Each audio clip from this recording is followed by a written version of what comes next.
இன்றைக்கி ஒரு அருமையான டேஸ்ட்டில் மீன் குழம்பு எப்படி செய்யுதுன்னு பார்க்க போகிறோம். ஒரு மிக்ஸி ஜாரில் சின்ன வெங்காயம், மிளகு, பூண்டு, ஒரு சின்ன பீஸ் இஞ்சி, சோம்பு சேர்த்துட்டு கொஞ்சமாக தண்ணி விட்டு இந்த மாதிரி அரைச்சி எடுத்துங்க. இப்போ ஒரு பேனில் நல்லெண்ணெய் சேர்த்துருங்க.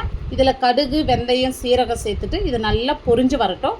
இப்போ 100 கிராம் சின்ன வெங்காயம், ஒரு பெரிய வெங்காயம், இது கூடவே வந்து ஒரு 10 பல் பூண்டு இடிச்சிட்டு சேர்த்துங்க. கொஞ்சமாக கருவேப்பிலை சேர்த்துட்டு இந்த வெங்காயம் வந்து நல்லா கலர் மாதிரி வதங்கி வரணும். இந்த அளவுக்கு வதங்கி வந்ததோ அரைச்சி வச்ச பேஸ்ட்டு சேர்த்துருங்க. இது நல்லா ராஸ்மல் போகிற வரைக்கும் நல்லா வதக்கி விட்ட பிறகு 4 தக்காளி இந்த மாதிரி கொரகொரப்பாக அரைச்சிட்டு சேர்த்துங்க. 1/2 ஸ்பூன் மஞ்சள் தூள் சேர்த்துட்டு நல்லா எண்ணெய் பிரிஞ்சு வந்ததோ காரத்துக்கு வந்து சில்லி பவுடர், தனியாத்தூள், வீட்லேயே அரைச்ச குழம்பு தூள் சேர்த்துட்டு நல்லா எண்ணெய் பிரிஞ்சு வரட்டும். இது எண்ணெய் பிரிஞ்சு வந்த பிறகு நம்ம கரைச்சி வச்ச புளி தண்ணி சேர்த்துட்டு தேவையான அளவு தண்ணி சேர்த்துருங்க. இந்த குழம்புக்கு தேவையான அளவு உப்பு சேர்த்துட்டு நல்லா கலந்து விட்டுங்க. இது நல்லா கொதிச்சு நல்லா எண்ணெய் பிரிஞ்சு வரட்டும். இப்போ வாஷ் பண்ணி வச்ச மீனில் வந்து லெமன் ஜூஸ், உப்பு, சில்லி பவுடர் சேர்த்து 1/2 மணி நேரம் ஊற வச்சுட்டு சேர்த்துங்க. இப்போ இந்த மாதிரி மீன் சேர்த்துதான் மீடியம் ஃப்ளேம்லேயே 3 நிமிஷம் பொறுத்து ஸ்டவ் ஆஃப் பண்ணிவிடுங்க. இப்போ வாசனைக்கு 2 பச்சை மிளகாய், கொஞ்சமாக கருவேப்பிலை சேர்த்துட்டா ஒரு அருமையான டேஸ்ட்டில் மீன் குழம்பு ரெடி ஆயிடுச்சு. இந்த வீடியோ டீட்டெயிலாக அளவுகளோட ஃபுல் வீடியோ பார்க்கணுன்னா கீழே இருக்கிற ப்ளே பட்டனை கிளிக் பண்ணி பாருங்கள். பிடிச்சிருந்தால் லைக் பண்ணிட்டு சப்ஸ்கிரைப் பண்ணிவிடுங்க.